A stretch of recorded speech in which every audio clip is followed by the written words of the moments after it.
నేను మళ్ళీ మళ్ళీ అడుగుతున్నాను, నిజం చెప్పు, తను గగన ఆకాశ? అయ్యో నానా, నిజంగానే నేను మీ దగ్గర అబద్ధం ఎందుకు చెప్తాను నానా? తను నిజంగానే గగన్ బావే. అసలు ఆకాష్ ఎవరో కూడా నాకు తెలీదు. భూమి, నిజం బయటపడిపోయింది. ఇంకా దాచాలని చూడకు. నీ నోటితో నువ్వే నిజం చెప్తే మంచిది. భూమి ఏ అబద్ధం చెప్పడం లేదు. తను చెప్పేది నిజమే.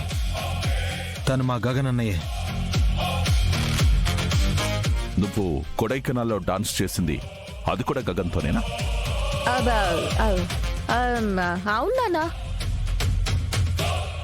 అయినా నాన్న, ఎవరినో తీసుకొచ్చి గగన్ బావలా నటించమంటే ఎవరు ఒప్పుకుంటారు? వాళ్ళకు కూడా సొంత జీవితం ఉంటుంది కదా. అదంతా వదిలేసి మన కోసం ఎందుకు వస్తారు నాన్న? భూమి, నువ్వు ఎలాంటి వాళ్ళైనా మార్చగలవు, ఎక్కడికైనా తీసుకురాగలవు. ఇదంతా నీకో పెద్ద విషయం కాదు. గగన్ ఎప్పుడో చనిపోయాడని పోలీసులు డిసైడ్ చేసిన తర్వాత కూడా నువ్వు ఎవరినో తీసుకొచ్చి ఇతనే గగన్ బావా అని మీ శారదత్తేని నమ్మించగలవు. మేమందరం ఏమంత అమాయకులం కాదు. నిజం చెప్పు భూమి. గగన్ బావ లోయలో పడిపోడు అందరూ చూశారు. కానీ నిజంగా చనిపోయాడా బతికున్నాడా అని మీరెవరైనా చూశారా?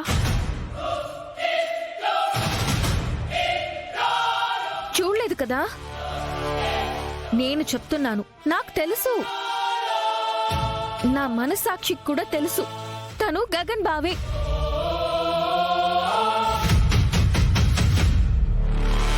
అయినా గగన్ బావే కాబట్టే కదా మీరా అత్తయ్య కంప్లైంట్ ఇచ్చిందని సూర్య గారు అరెస్ట్ చేశారు. తర్వాత ఏమైంది? మీరా అత్తయ్య వచ్చి మా ఆయనే ముఖ్యమని చెప్పి గగన్ బావని విడిపించింది.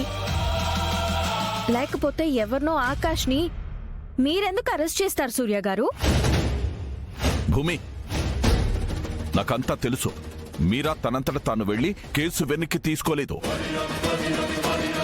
ఇదంతా ప్లాన్ చేసింది నువ్వే.